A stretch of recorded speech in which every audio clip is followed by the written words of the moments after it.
back to the Trash Talk podcast. Today we have a very special guest, Marc Menowitz, real estate mogul. Thank you so much for taking the time, Marc. I enjoyed it. Thank you. Great. So we can start out by telling everyone what you do. I basically own apartments. We either buy existing apartments or we build new ones, and I rent them out. Yeah. And we're in about 15 states now. Wow, that's nice.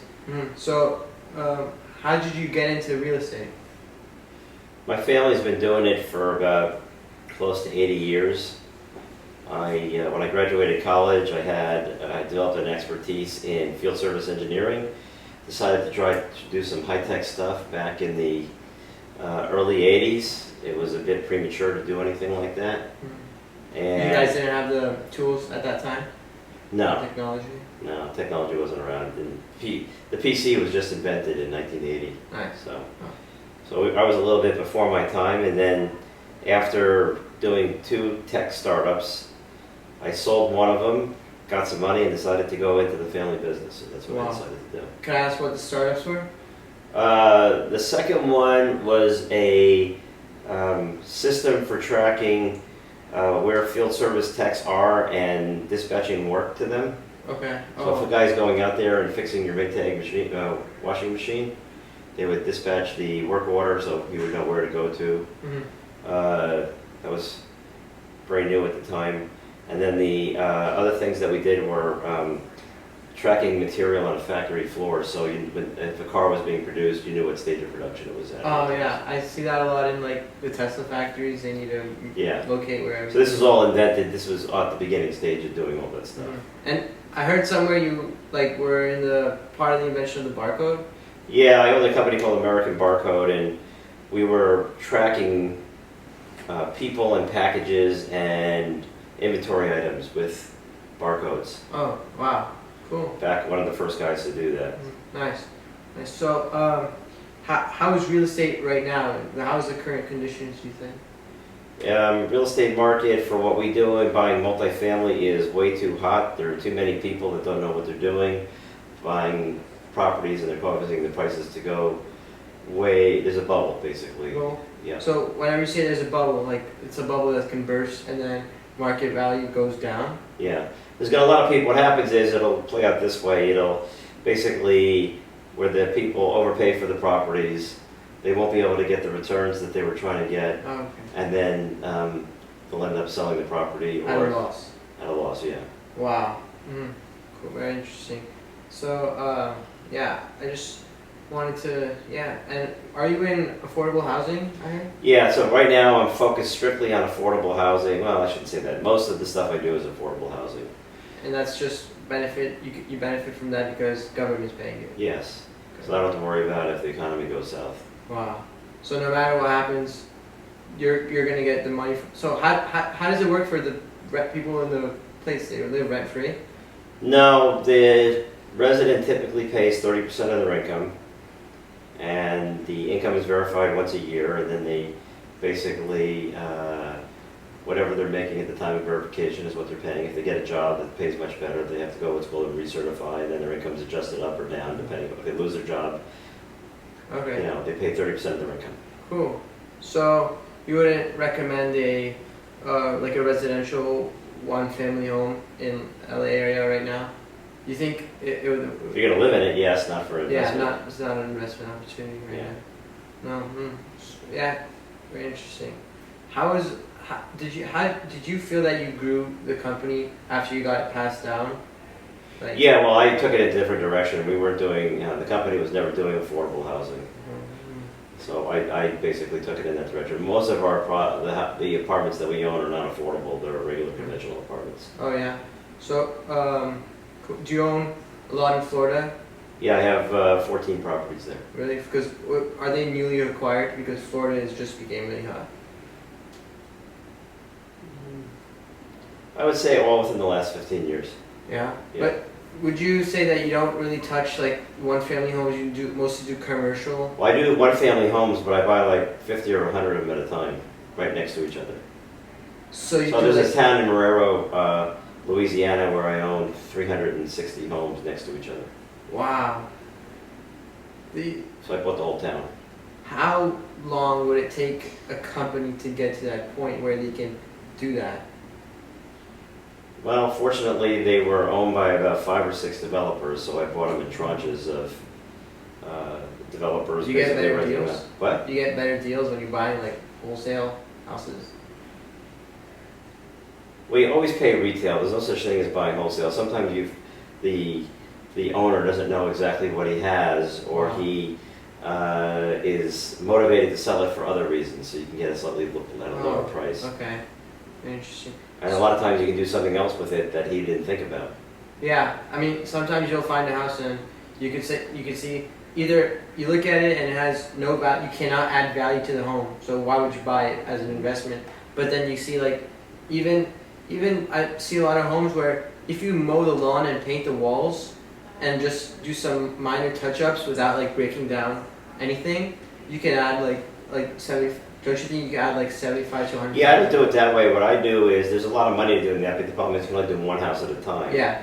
What I'm doing, I'm basically looking at to see. He was maxed out at what the rents he could charge, so I found another way where I could charge more rent. What government maxed him out? No, he was maxed out because it was a light tech or low income tax credit deal, and he was only allowed to charge so much.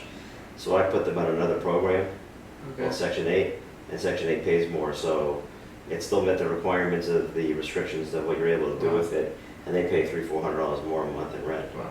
So how do you get the knowledge to like change a property to Section 8? Like, do you go to school for this? No, you learn as you're doing. Yeah. Cool. That's really interesting. So, would you recommend an education, like a college level education? I always recommend college. You need to go to college. Yeah. It teaches you basically critical thinking. It teaches you how to think. Yeah, it teaches you on how to finish something you start. That's the problem with most people that don't finish college. They don't know how to finish something that they started, so that's a problem. And then they should always work for somebody and be an intern. Yeah. When I did it, I worked for somebody for free for 2 years to learn all this stuff. I think that's the best way too. If you want to be a doctor, work under a doctor. Yeah. You said you owned a few hundred homes in Louisiana, and the circumstances in Louisiana are not so great right now. What's going on there? Good question. I'm having a hard time talking to my managers right now. Really? Phone lines are down? Well, yeah, the cell towers are down. Wow. So we talk to people that have relatives that they sometimes can contact them once a day or something like that. You have 2 problems. Number one, there's no electricity to charge their phones, and then which is a problem. And then they don't have cell phone towers in the area that they're in right now. Wow. So it's a double. Right now we're trying to find hotels that have internet access. We can put them in there to kind of wait out until they have their own generator power. How much of a toll does that take on you here in LA? Like, is it a big problem for you, or like insurance? Big problem. The biggest rising cost for an apartment owner is now insurance premiums. Between all of the tenant everywhere. Between the tenant liability claims, tenants are suing now like crazy. In LA, you have the earthquake that you got to pay for. Wow. In Florida and in Louisiana and Alabama, you got to pay for hurricane insurance. There are very few places where you can get insurance cheap. Yeah. Wow. Yeah, I mean, that's very interesting. How about Texas? Like Texas a lot. Texas had a very strange thing happen last year.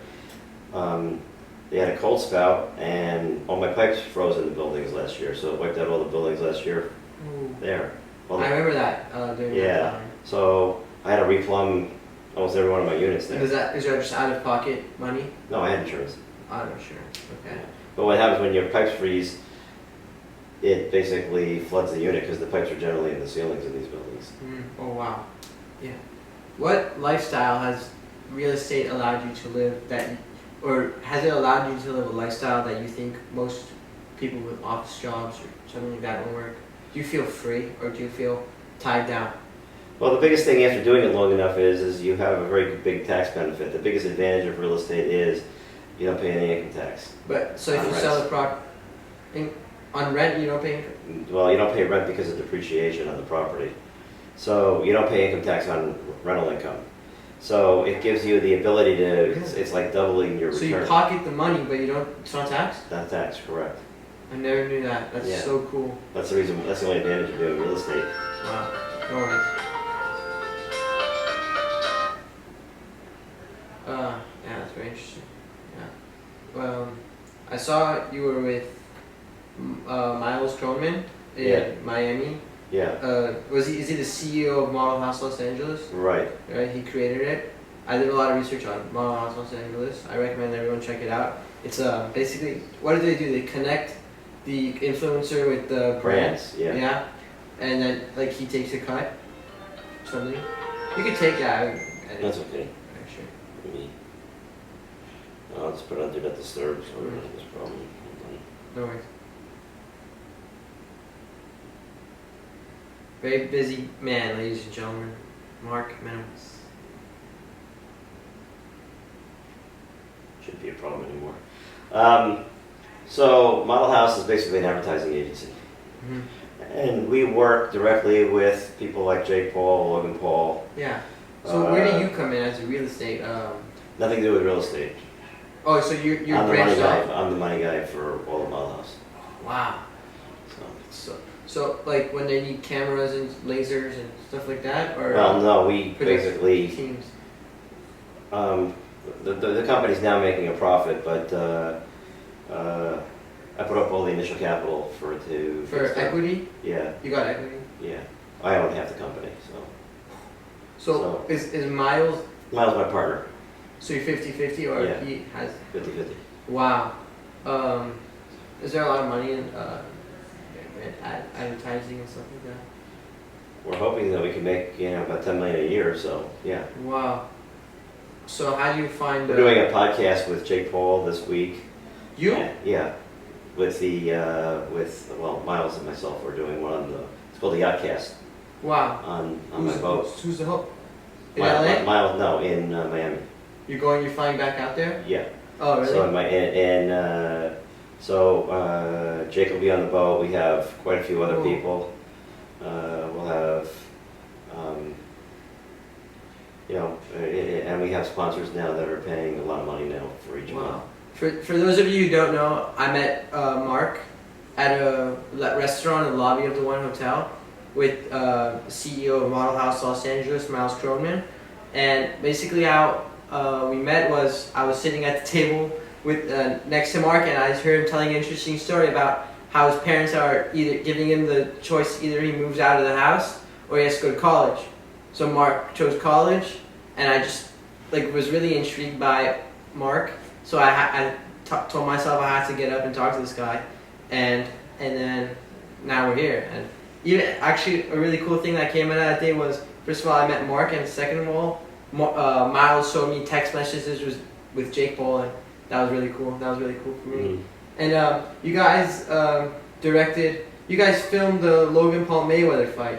We didn't film so we had the after party that we provided. Wow, yeah, I saw that video. Yeah, so we did all the after party stuff, and all our brands were in there. Wow.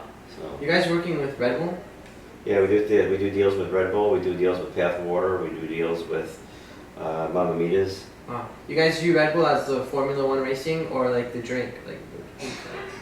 It's more or less their in sports enthusiastic stuff where they go out there and do all kinds of jet great stuff. skiing and Yeah. planes and they're Formula One's having a race in Florida in May. I think. Yeah.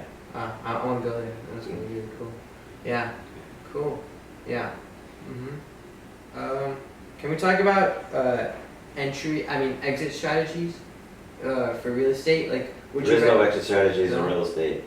not like selling it? There's no way to sell because all those taxes you didn't pay won't come due. It balls up after all the years. Yeah, it right. becomes this big number, so you can never sell it. All you can do is give it to your heirs. Yeah. Wow. So where are the profits in real estate? Rental? You have the cash flow on the properties after you own them long enough. You start having good cash flow off of them. For every dollar you increase in net operating income or profit before the mortgage payment, you increase the value of the building by $240. So property tax goes up. No, not property tax. No. No. So if you raise the rents by, let's say, $10,000 on a building, Yeah. you make $2.4 million. No, that's what the value of the building goes up. So Yeah. so you could sell the. You can refinance the building and get 65% of that $2.4 million rebated back to you from the bank, and you don't have to pay any income tax on that. Wow. Because it's a loan. Wow. So, how many rental income properties, cash flow income properties do you have? There's somewhere around 14,000, 15,000 units now. Really? Yeah, we sold some stuff off. Yeah. Recently? Yeah. Why? I mean, not. Properties were where somebody came to us with ridiculous offers, and the properties weren't doing good. So. Oh, he was not so informed, or what? There's all kinds of reasons why people make the decisions they do. I don't know. I didn't ask them. Yeah, I think sometimes people overestimate people's ability, and then they come and they give you a ridiculous offer like that. Well, it was an unsolicited offer, so they wanted that property, and it wasn't doing well. So we sold a few of them this year. Yeah. Are you familiar with Manny Cushman? No. No. He also does real estate, but just more local and just. How do you feel? So you don't think it's a good idea to buy and then buy, add value, sell?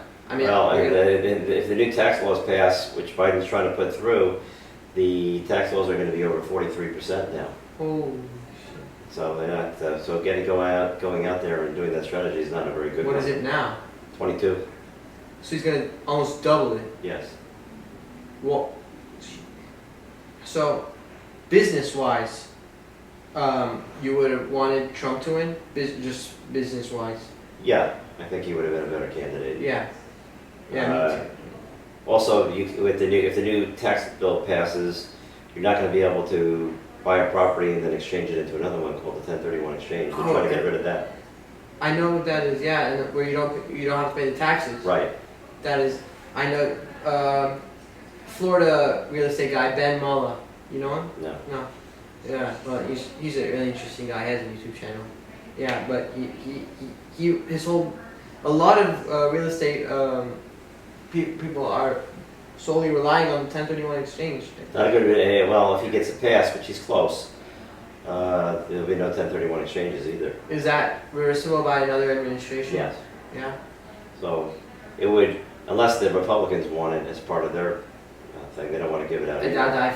I feel like they are more in favor of smaller government. Well, the 1031 has been a sore point for a lot of people that are in regular business, that they don't see why do the real estate guys get all the benefits. So. Oh really? Yeah. Wow. Very good. So. I guess. Yeah. Yeah. Okay. Ladies and gentlemen, this is Marc Menowitz. I'm a teenage over from the Trash Talk Podcast. Mark, any words to people, teenagers in high school, just trying to find their place and in life, maybe real estate or? I would do something that a lot of people are doing. If you invent something, it becomes a lot harder. And I would definitely plan on going to college and getting a 4-year degree. Really? Yes. Very important. There it is. All right, everybody. We're off. See you next time. Thank you so much for listening. Adios. Bye. Great. Great. Thank you so much.